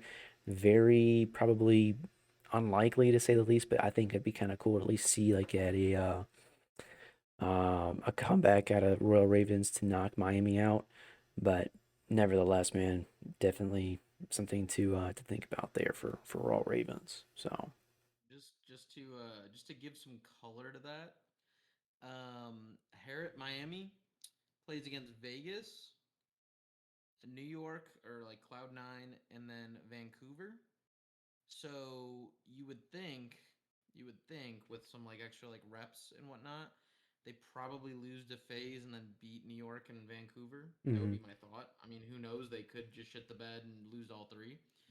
But if they were to win two of those three, they'd beat about 220 going into the major. yep, And then Carolina, unfortunately, has the hardest qualifying schedule. They play against Optic, Riyadh, and then Vegas FaZe. mm, I don't have them winning any of those. Maybe Riyadh, but like just to give you that kind of color, it'll probably be about 140 to 200, 220 going into the major. And so for the Royal Ravens to make up 80 points, they would have to win Major 4. yeah, that's not happening. So, I mean, if Royal Ravens, let's just say, goes 3-0 and Heretics go 0-3 and it's 170 to 200, right? Like, if that were to happen going into Major 3 and they only need to make up 30 points, Hmm. if the Ravens were to sneak out fifth, sixth placing and Miami gets a 9th through 12th, there would be a world where there's some tiebreaker that Royal Ravens would actually end up beating the Heretics out. Okay, But again, definitely, probably not gonna happen. definitely not gonna But happen, but definitely an interesting. I mean, you never know. You really never know. but yeah, that's kind of what would have to happen in order for Carolina to overtake the Heretics. So I mean, yeah, if like Heretics shit the sheets, which I mean they're not looking great right now, and Royal Ravens kind of come out and turn some heads online, like the onliners that we know what they are. There is a world where Carolina fucks around and gets sixth, and Miami gets 12th. Like that's not a 0% chance. It's not a great chance though. I'll tell you that. It's not a good fucking Yeah. chance. But that's the most likely. That's the most likely path would be for Ravens and Heretics to really kind of go their separate ways during qualifying. It's really probably not going to come down to the major. Yeah, I'll say this: if Surge was in ninth place with 140 points, I think that would be something that would Yeah. 100% be a little bit more predictable, or likely. Well, Um, I feel like the Ravens are actually like a better team than the Surge. I just think that the Ravens qualifying schedule is just brutal. yeah. Okay. Well, that's the standings here, so definitely probably going to see this is going to be the qualifying here, depending on how Heretics and Royal Ravens come out. But nevertheless, probably this is what we're going to be seeing at Champs. And then going into next week here, here is the schedule for week 2 of Major 4 qualifiers. So on Friday, we got Optic versus G2, Paris versus FaZe, and LA Thieves versus Boston Breach. Then Saturday, we got Banger Friday. Huh? Oh, yeah. That's a banger Friday. It is a Actually. banger Friday. That is a Not banger just like a Friday. shitter. It'll be good. Gentle Meats and FaZe will be a good one to watch. Optic versus G2 would probably be the second best, and then Breach and Thieves. I mean, that's just going to be a bang out for LA Thieves there, 3-0 for sure. Then Saturday, we got 4 going down. We got Toronto versus Breach, Optic versus Royal Ravens, Miami versus FaZe, and G2 versus Thieves. Pretty good series to say the least there. I mean, we'll see how Miami goes up against FaZe. That'll be a good one to watch to see how Miami either implode or FaZe Vegas just look like shit. We'll see. Toronto versus Breach. We'll see how that kind of squeaks out there. Optic versus Royal Ravens. That's going to be pretty much a 3-0 or 3-1 for Optic. And then G2 and LA Thieves. We'll see how competitive G2 is compared to the best team in the game right now. So we'll see what that looks like there. And then on Sunday, we got Toronto versus Cloud9, Surge versus Gentlemates, and Falcons versus Royal Ravens. So kind of some burger bowls there. A Phase, lot of rematches. A lot of rematches from the minor. yes. Right? Riyadh Ravens is a rematch. Koi Cloud9 is a rematch. Thieves G2 is a rematch. Um, yeah, a lot of rematches. Mm-hmm. So we'll see. I mean, FaZe could definitely lose both of these series here. But I mean, I don't know, man. We'll see how Miami kind of shakes back here on Saturday. So, nevertheless, man, some great series here to see. So on 3 o'clock Eastern time on Friday, we'll start all on week 2 for the qualifiers for Major 3 or Major 4. Okay, and then switching gears here into some challenger side here. So we had the qualifiers commence and finish up, and then now we're into the season. So we'll switch on over to the #1 challengers correspondent, Mr. Jack Mehoff. Kind of walk us through what we've got to see moving forward for challengers. Yeah, so the regular season already started. Um, and is basically about to end. The regular season ends on Wednesday, where each team will play one more match. If you could just scroll down to the groups, just to kind of give an idea. So right now, really shocking. So Group A was actually like the group of death. Going in, you would have thought that Stallions, Torn, Telluride Bush, and Stallions Bush would be like the top four teams. Torn really had a pretty good elite last elite. Um, Telluride Bush really shit the sheets and didn't end up making it to the playoffs last elite, obviously, which is why they didn't end up qualifying for the pro am. But this Cabal team has actually been fucking disgusting. Flames, Dimensions, Rispy, and Vic. If you guys remember, Dimensions and Rispy were dropped from Huntsman Mm-hmm. before the pro am. But yeah, no, they beat Omit, which Omit got top three at Major Three. They beat Stallions, they beat Stallions Bush, and they beat Telluride Bush. So they've got quality fucking wins. So shout out Cabal. Telluride Bush, they're safe. They're looking absolutely fucking disgusting with Drakes. They were playing with literally like no reps. Like the roster change was made, and then the next day was the elite. So I don't even think that they had one scrim set like a couple hours before the elite before they started fucking playing. That's So insane. for them to be like 3-1 with Trakes, who doesn't he literally said to the Bush guys, we need to go over call outs like to like Mook and Sess because I don't know them in English because he's never commed in English before. So I mean, for them to be 3-1 and 11-6 in map count, like Trakes is disgusting.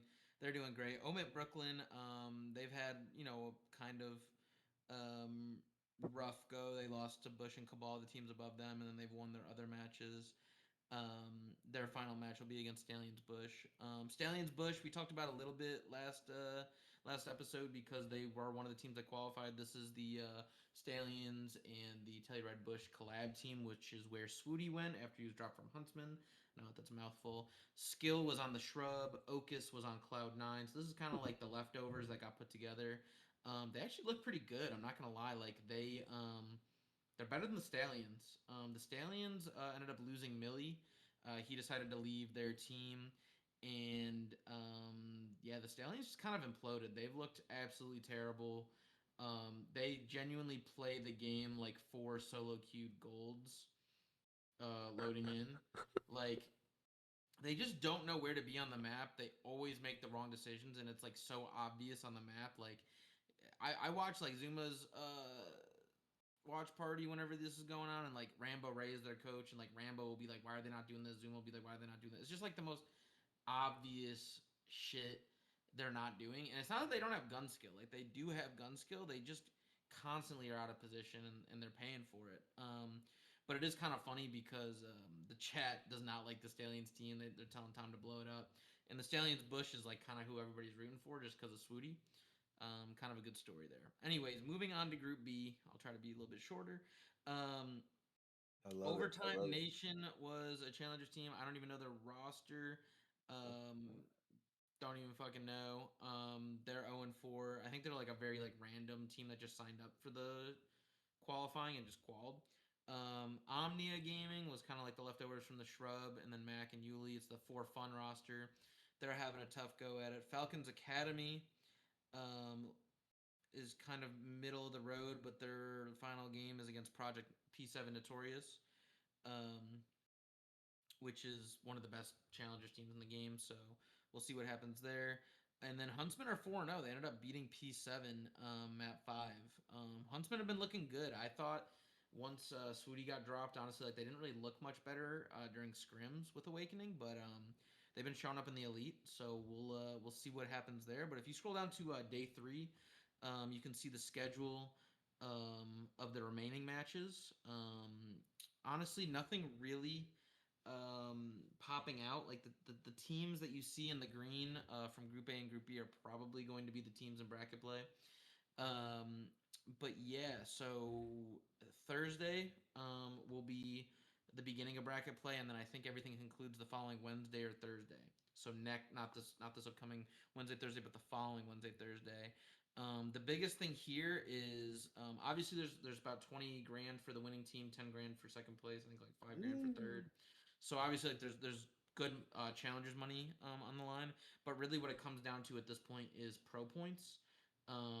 Again, I mentioned it like last week, but right now, like all these teams are really fighting for the most pro points that they can get because of the fact that the teams with the top 4 most pro points auto qualify for Call of Duty champs, challengers champs. So that's kind of the biggest. That's kind of the biggest thing right now.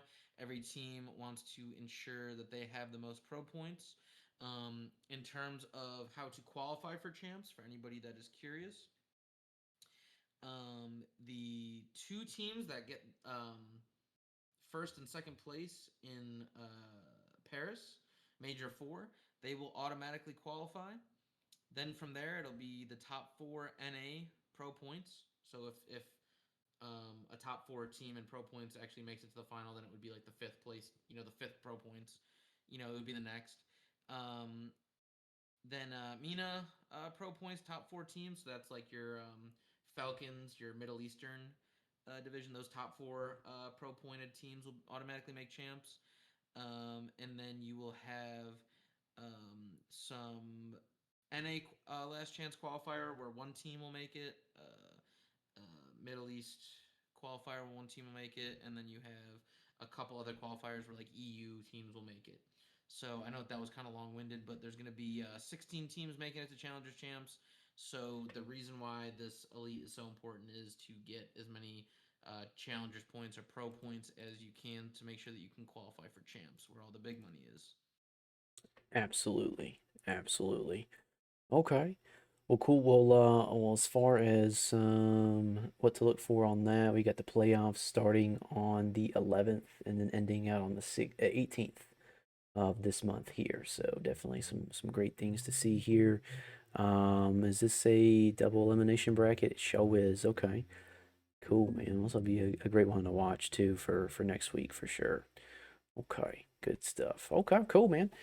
Well, as far as everything competitive CDL here, or competitive COD, that is, definitely a great traction here for the future.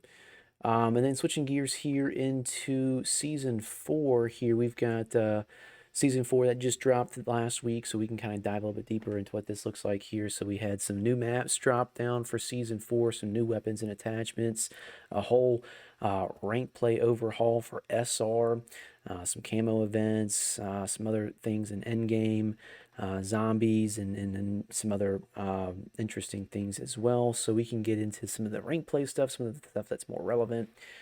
So they did a rehaul over the SR system here. So if you lose a game now, you'll lose pretty much 20 SR deducted from yourself when losing in bronze, silver, gold, platinum, and diamond ranks here. So when you're in crimson, you'll start losing 30 SR a game, and then when you hit in that iridescent lobby, you'll start getting -40s, and then moving up into the SR system, you'll start losing more. So obviously, if you're an underdog team and you lose SR, you'll start to get some SR back. I've seen 5 given back here. So if you do lose a game, -5 is deducted from that -30. So you'll probably get -15 from that there. So there's no more MMR that goes into play here. And then it kind of goes off of how well you do in the leaderboards of the team as well. So pretty much base win, you'll get 20 SR for every win. Base loss, you'll get 20 SR minus so deducted away from you here. So scoreboard bonus, if you finish top 4 players in the match, you earn an SR bonus. The higher your scoreboard position, the bigger bonus you'll get here. And then an opponent adjustment ranks as well. So SR based on the relative ranks of the opponents compared to your rank. You'll receive a bonus for beating players. You'll also reduce SR for outperforming lower ranked players as well. So then you'll get that underdog bonus too, and then favored teams penalty SR subtracted. If a team you beat is lower ranked, you won't get as much SR back from you there. But I know that was also reworked here today actually. So if you do outperform players 2 ranks or more, you'll get a 40% or a 40 SR bonus there. If you outperform a player 1 rank above you, you'll lose 10 SR versus 20. And then outperforming 2 players, you'll will result in a negative 20 SR there. So definitely some adjustments still to be had. It's not completely perfect, but definitely something to kind of keep everyone happy. I know the top performers like Havoc and Parasite and everyone's kind of bitching and complaining about it being more of a grind here, but for everyone else kind of lower tier, makes it something fun to have, at least to grind for sure. So a lot like a true elo system here, the quality of your opponents matters, and need to beat the best of the best to receive the biggest gains. So when you guys see this, how do you guys like this new SR system? I know Mr. AMANE, you're kind of not as in tune in rank play here, but I can kind of Cram, toss this bro. between you and Jack. I'm creamy right now, bro. That's true. Jack Alicia. I mean, I'll let him take over. What do you think, Jack? I was the most excited I've been in like a long fucking time, like for this. Um, First of all, like we didn't talk about this, but something that was new to this season is that well, I think you mentioned it last week. So, but you can 4-stack in Crim as well. Yep. So we were really excited about that we could like still play with our friends like on our main accounts and still like get the dope of getting SR. So that was like the main thing I was super excited about. But after reading the patch notes and how everything was gonna work, I was super excited. And then I got to playing, and unfortunately, like it's just not how it's panning out to be. I'll give you an example. Hopefully, somebody at Treyarch hears this. But we were all in diamond. We all got placed diamond. We were a 4-stack diamond, and we ended up matching up against a 4-stack of platinums. Now, because we clicked the find a match button at the bottom of our screen and got matched up with plats, like we didn't choose who we matched up with, right? The game matched us up with the plats. Our SR that we can gain is capped now at 20 SR just by loading into the game. So for example, I was top of the leaderboard, so I got plus 20 as my base win. I got plus 60 for being number 1 on the leaderboard, and then because they were in platinum, I got a minus 60 opponent adjustment. So I ended up getting 20 SR.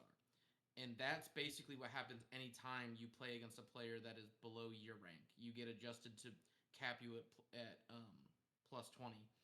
I don't know if this patch right here that's on the screen fixes that. Based on my reading of this, it doesn't fix that because it says outperforming a player 1 rank below you is only minus 10.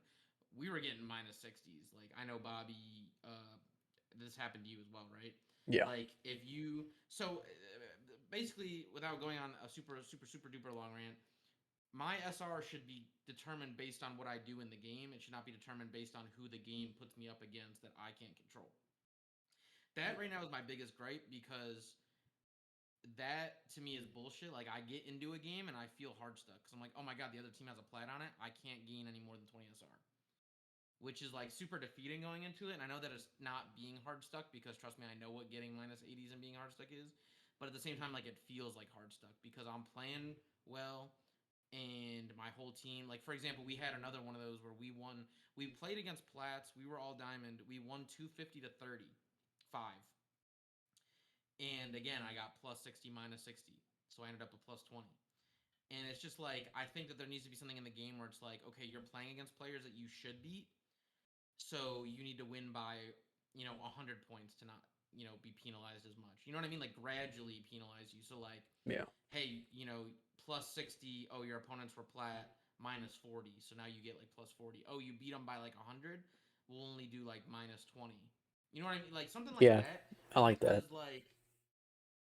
Because then it actually like depends like how my team does instead of like loading into the game and it's already been determined.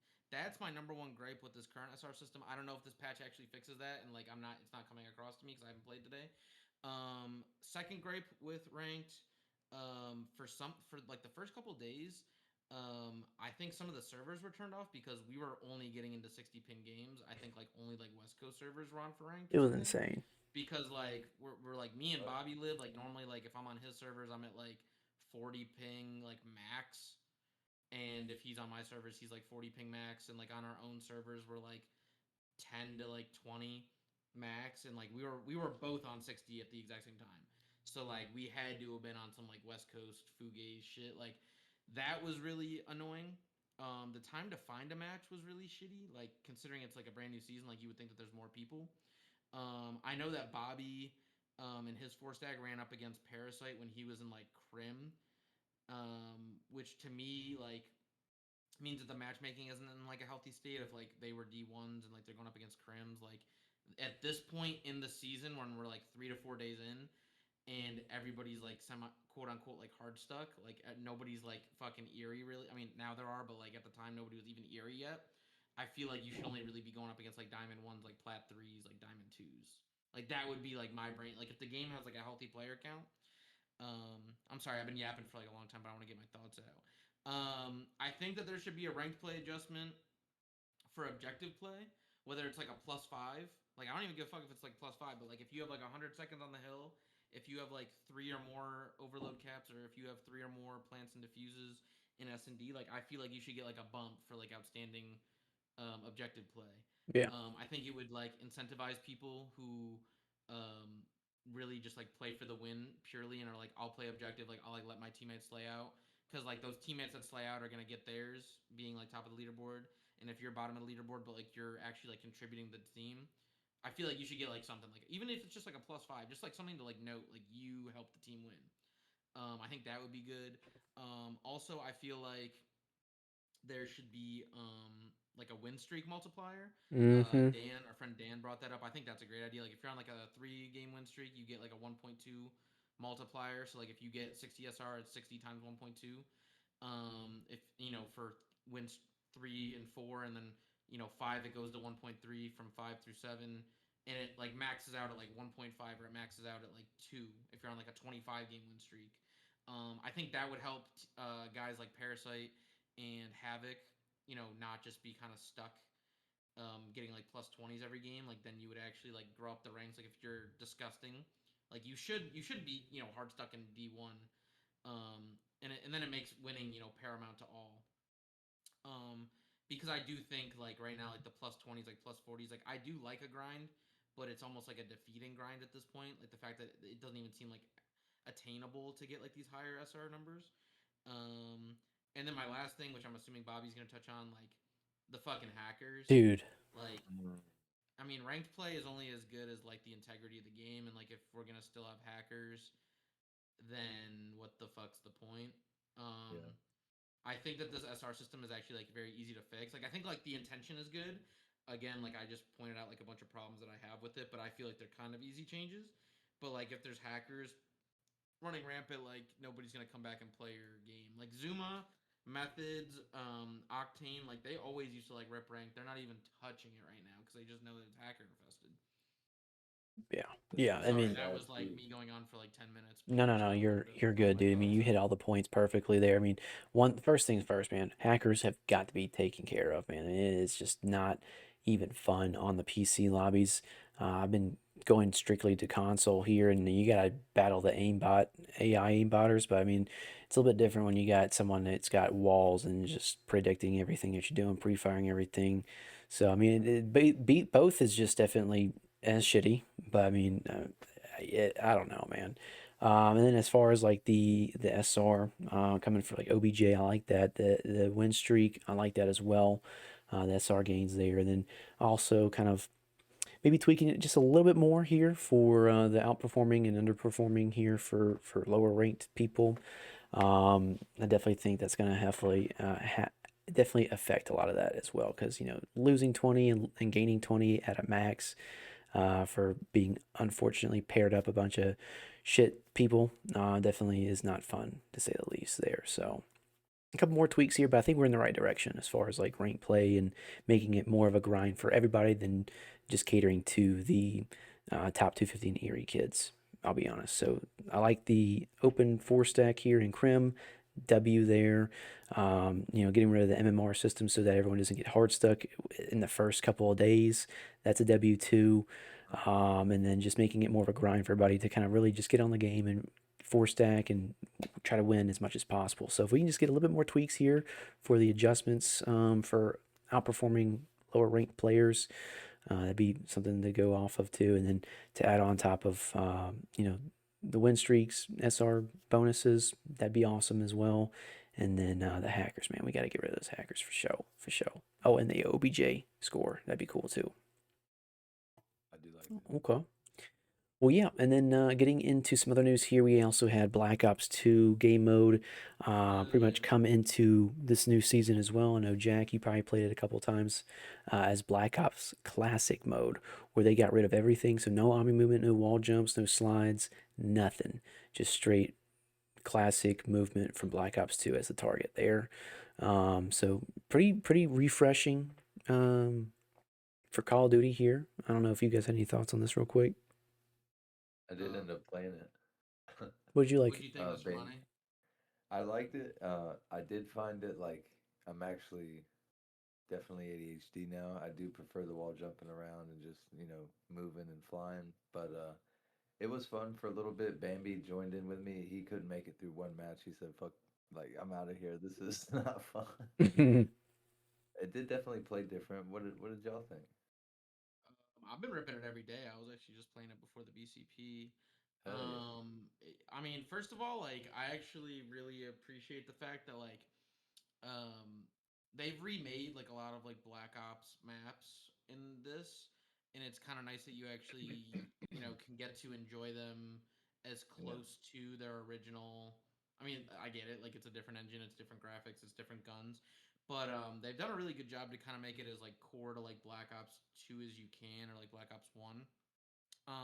So yeah, you're only playing on like those maps. Like I played on Summit, I played on Grind, I played on Raid, obviously. So that's super fun.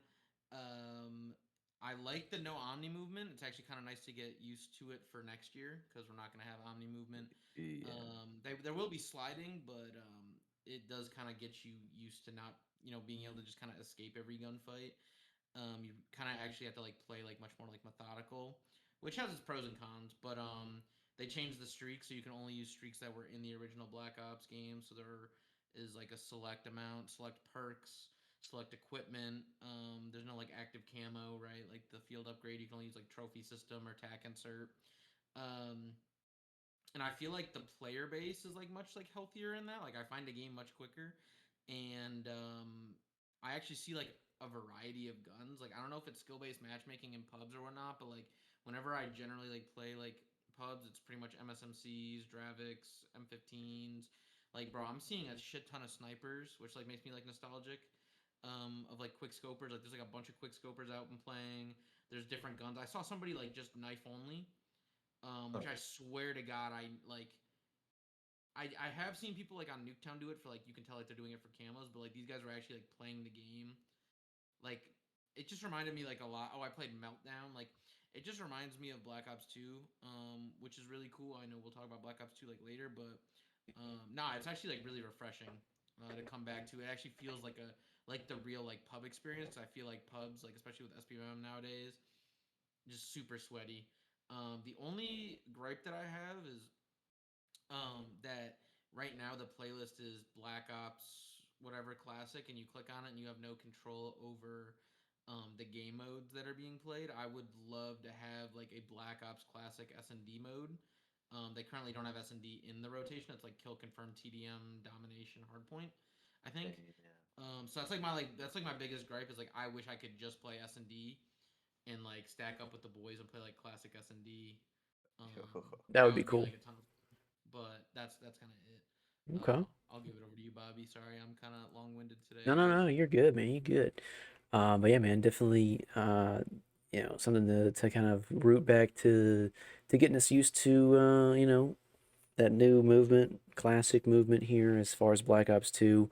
But yeah, man, I'm sure it's definitely a change of pace for sure, coming off of, the run and gun cracked movement that we have in Black Ops 6, Black Ops 7, and moving it down to, Black Ops 2, just the classic movement. It's definitely a change of pace, but it's good. It's good to get something new going. Okay. There's a lot of bunny hopping that I've been doing. Like knife out bunny hopping is like the way to like move around, which like I kind of like never like I don't do that shit anymore. Like I just slide cancel, but like I've been doing that in this game mode, and also like I forgot to mention like there's no sliding and no wall jumping, but it's again like Black Ops 2. So like your like slide button is auto put to dolphin dive, which is kind of nostalgic as fuck. Oh So I yeah. just wanted to add that. Hmm. Okay. I've yet to check it out, but I want to check it out for sure. For sure. Okay, cool. Well, then, last thing here, as far as topics of discussion here, we had DMZ for Modern Warfare 4 being introduced to the public as well. So we got to get a first look at the new map. Is it? I don't want to, Hajin? Hajin? Is that how you would say it? Eugene? Hajin, and DMZ, which is going to be that new map here for Modern Warfare 4. So kind of like a big ass Warzone map, but just strictly for DMZ. So definitely some cool elements here. They do have a weathering system here. So some days it could be sunny, rainy, snowy, night, things like that. So definitely very cool to see. But as far as like the aesthetics and just the overall visuals for it, definitely very cool to see. I don't know if you guys have ever played Homefront back in the day on 360, but this gives me a lot of Homefront vibes here, and that was a fucking awesome game. Very underground game too, but yeah, I mean, just looking at some of this gameplay here and just like the visuals itself here, definitely something to look forward to for sure. Um, I don't want to watch this whole thing; it might take forever, but Jack ready. That shit does look good though. With all the changes they've made. I mean, truthfully, like I'm not like a huge extraction shooter guy. Like, okay, I'm not like somebody that's like my main genre. Like, obviously, like I'm an FPS guy. Like Call of Duty's my shit. But like, The Division was like one of my favorite all-time games whenever that came out. And Arc Raiders was like a super fucking awesome change of pace. I never played the original DMZ, like the beta. I know it didn't go over super well. Um, I kind of wish that this trailer that they had wasn't the death cam. Like, kind of sucks that they chose to do it through the perspective of the death cam. Yeah. Because I would like rather have seen like more of like the HUD and whatnot. But nah, the map looks insane. The graphics look really good. Um, I think like this game has the chance to just literally just copy all the things that work from Arc Raiders and get rid of all the things that don't work from Arc Raiders and put your own like flair on it. I think like the setting is sick. It looks like a Chernobyl type like mm-hmm. fucking like Korean like I don't know like I hope that they don't make it the Warzone map too. Like I kind of hope that this is like its own thing. Um it kind of sucks because like the trailer didn't really show anything other than like the map. You couldn't really see like the way that the guns were used. I mean, you can drag people whenever you revive, which is kind of cool. Um, the PVE. I hope there is some PVE. I was talking about it earlier. I think with Mr. Amon. I don't remember, but I hope that there is some form of PVE, but it's like in certain places on the map that like you know it's gonna be. Like it's not just like littered. Like Arc Raiders became like littered with Arc, and to me it kind of like ruined my experience. Like I'd rather the focus be PvP, and then like if you want like a higher tier of like loot, you got to go into like this high contamination zone or like high radiation zone, and there's like AI and shit in there and PvP, and like like you're going into the zone, like you're kind of signing up for it. Um, but nah, yeah, I think this shit could be insane. Like I think this DMZ can genuinely take over like the gaming world like Warzone did during like COVID. Like I think the extraction shooter genre right now is pretty like not bad, but like Marathon doesn't seem to be in like the greatest like spot in terms of Hell no. like streamability. Like it seems like a unappealing game to watch, but like a way more fun game to play. Arc Raiders kind of has like no end game, and they don't really have many updates. It kind of seems like they came out all at once, gave everything that they had, and then kind of went into the shadows. And so Arc Raiders is kind of dying, and then Tarkov is, I mean, the people that like it, That learning people that curve like is it. I insane, like dude. I like watching Tarkov, but like I would never play. I mean, I've wanted to play it, but like I don't think I could ever play it because of like how big the learning curve is. And so I feel like COD could come in at like literally like the perfect time and just be like, here is something that fixes all of our graders. Like here's like the end game. Like there's always something to go for. There's always something like in season content. There's gonna be new shit, new this, new that. The movement, like the gunplay, is gonna feel really good because it's Call of Duty, and Call of Duty gunplay always feels good. Like I feel like again, like they're not on PlayStation 4 and PlayStation or an Xbox, so like this might be like a visually stunning game. Like it looks good from the trailers. And I feel like they've just had so much time to like learn from like the mistakes of other extraction shooters that they can actually like reveal this well. And like I actually have a question for you guys. So whenever DMZ 1.0 came out, it was during Modern Warfare 2, right? Yes. Then Sledgehammer came out with Modern Warfare 3, Mm-hmm.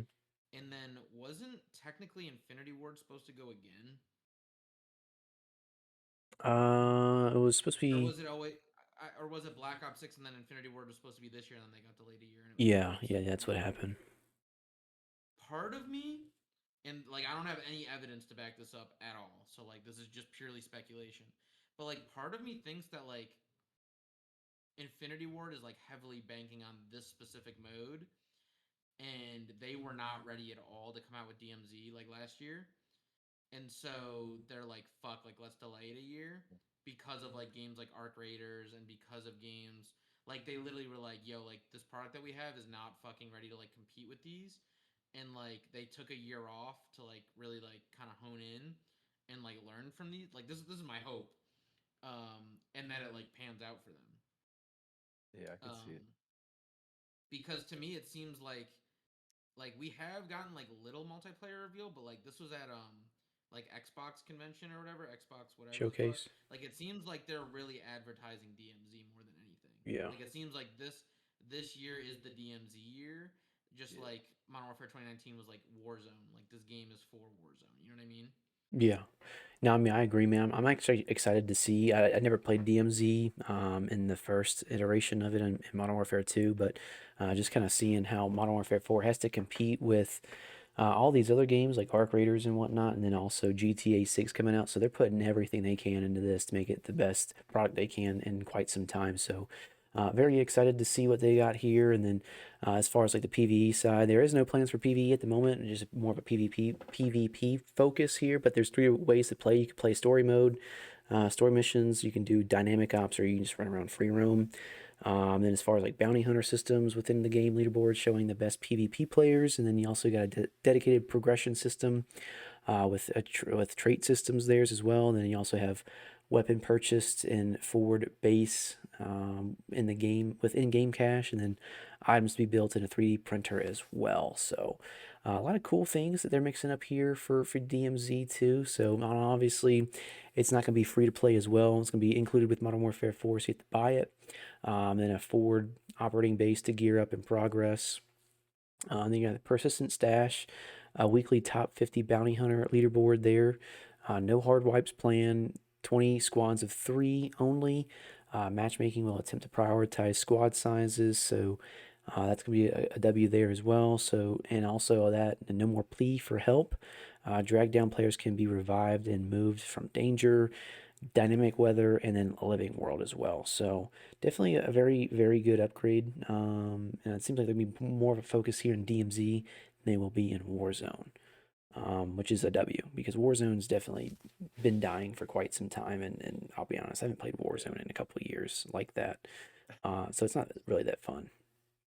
I enjoy Warzone, but I do feel like the battle royale genre as a whole, like I feel like there's not really any way to like reinvent the wheel.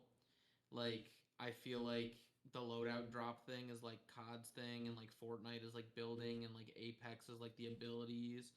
And at this point, it's like, what do you prefer? Yeah. Like I personally prefer COD's movement. I don't really enjoy like the building aspect. I don't really need special abilities. Like I enjoy COD, so like if I want to play like a battle royale, like I'm gonna play Warzone. But like in my opinion, like kind of like what you're saying, like Warzone's dying, and I think they just need like better maps and like better like weapon balancing and stuff like that. Like I don't think you need to put a shit ton of resources into Warzone. Like you're not gonna get that type of player base that you got during COVID on Warzone again. Like it's just not gonna happen. You know what I mean? Like Yeah. they just don't like. It's not really like a game where like you can capture an audience.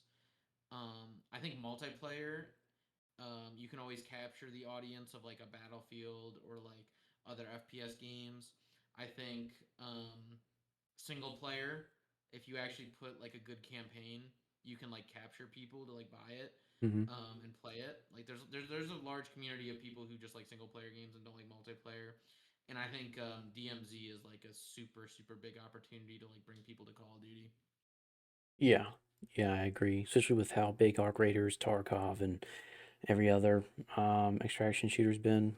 Definitely something that Call of Duty can definitely revive and put their magic in as well. Because, I mean, uh, as much as we like to hate to see it, I mean, COD's definitely got some great net coding and just all in all, just movement and things like that too. It's just the execution's just been piss poor. So if they can execute this, be great. I mean, And I the could definitely, cheaters. yeah, that and the fucking cheaters.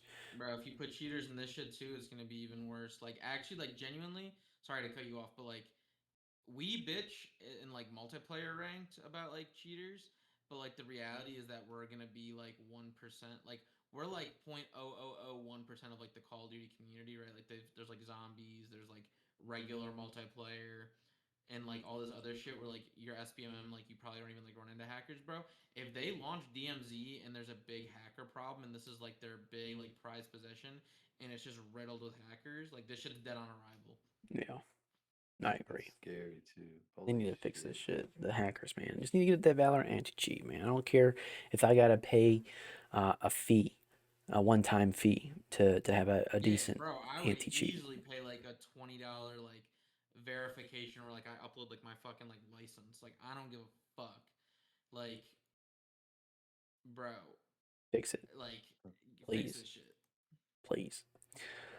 But yeah, man. And then as far as the last update here, we also seen some Black Ops 1 and Black Ops 2 maybe getting a port to PlayStation 4 and PlayStation 5 as it's been added to the PlayStation Store's back end here. It's not gonna be a remaster, but it's gonna be something that you can go back and revisit and play on your PlayStation 4 and 5. So that'd be really cool to see as well because I would love to play Black Ops 1 and Black Ops 2 on my PlayStation 5. So Yeah, um, I'm down to play that. yeah, that'd be really cool to go revisit that shit, and maybe even some chows. Who knows? Some console Finally, kings. Guap's That'd be on it. sick. Yeah. Wait a minute. Wait. Hear me out. Black Ops 1 and Black Ops 2 wasn't available for the PS4 and PS5, right? Correct. That's the whole point of this. Yeah. So it's only available on the PS3, Yes. which means even if you have a PS5 that has like a disc thing, it's not like your PS3 disc wouldn't work. So basically everybody that wants to play this would then have to purchase the game again. Capitalism, crazy. Right? Maybe. Because they don't recognize your PlayStation 3 library on your PS5, only your PS4 library. So, no matter who you are or what you do, if you want to play on the PS4 and PS5, you have to spend money to then buy Black Ops 1 and Black Ops 2 again. because there would be no way for the PS5 to know that you own it. That is true. That is true. I mean, I never So had Black Ops 2 or Black Ops 1 on PlayStation. I was an Xbox 360 guy back in the day, so we'll see. But I mean, that is a good point. Maybe it would be like on me, sale. like, I'm not saying that they're doing it as like a purely like money grab, but like this shit gets me excited as fuck because like I own a PS3. I mean, it's not like with me here, like where I live. It's like in my hometown. And like I love playing Black Ops 1 and Black Ops 2, and like deadass, like if we could get boys on Black Ops 1 8s or like Black Ops 2 8s, like I would do this shit in a Bro. heartbeat. But like also though, like I could totally see them being like, yo, in the PS5 like store it's $60 again and you have to buy it because I had the disc on like my PS3 because I don't even think like the digital like library was like really like that during PS3 days. So like this could just be like a semi money grab. Also like would it recognize my PSN on PS5 like with the ports? Will it improve stability in terms of hackers? Because like I know like if I go on PS3, it's gonna be hacker infested. Like, can you only have PS5 lobbies where like you only playing as PS5 with PS5 protection? Also, like, will I be able to like keep like my rank because like I'm Master Prestige? Sorry, just like a lot of thoughts coming out of my brain, but like I mean, this is this good scene, thoughts. like whenever like I read this, I'm like, dude, this shit's hype. Like I'm about to do this shit instantly. But now I'm like, is this like $120 endeavor where like I'm gonna be playing against hackers again, anyways, and like, you know what I mean? Yeah. Yeah, just to get it again. That's just Yeah. crazy. So like that's something that like I'm worried about because like the rest of it sounds good. Like if I can play Black Ops 2 and Black Ops 1 like untouched, like they don't remaster it and ruin it or like none of that shit, like that'd be hype. That'd be fucking It'll be hype. hype. So. We'll be interested to see what comes out of it here. Yeah, dude, this would be awesome to see too. Get some World at War in there too. But yeah, man. Well, cool. Well, that's all we had to talk about here. And we had pretty a long episode here, but definitely a great one here. We had minor one or minor two championships here. We had, the rest of the year of Call of Duty for competitive for challengers and CDL, and then Warzone or not Warzone, but DMZ coming out, and all things included there. So definitely some great next month or two for Call of Duty for competitive scene here, and obviously Yeah. season 4 too. So some great dubs Yeah. across the board, man. Sheesh. July. Absolutely. Yeah. But yeah, man, episode 100 completed here. So really appreciate you guys listening, watching wherever you guys are, YouTube, Twitch, Spotify, wherever you guys are at. Really appreciate you guys. And Jack, man, thank you for coming in here and speaking your truths, your ball knowledge, all that good stuff there. It's always needed for sure, man. Absolutely. And Mr. Appreciate Mane. that. Appreciate Yeah, you having absolutely. me. Yes, sir. Yes, On sir. episode 100 and Yeah. the coach with the most big buy. Yeah, man. Mr. Mane, man. We couldn't do this without you, man. Could not do this without you, man.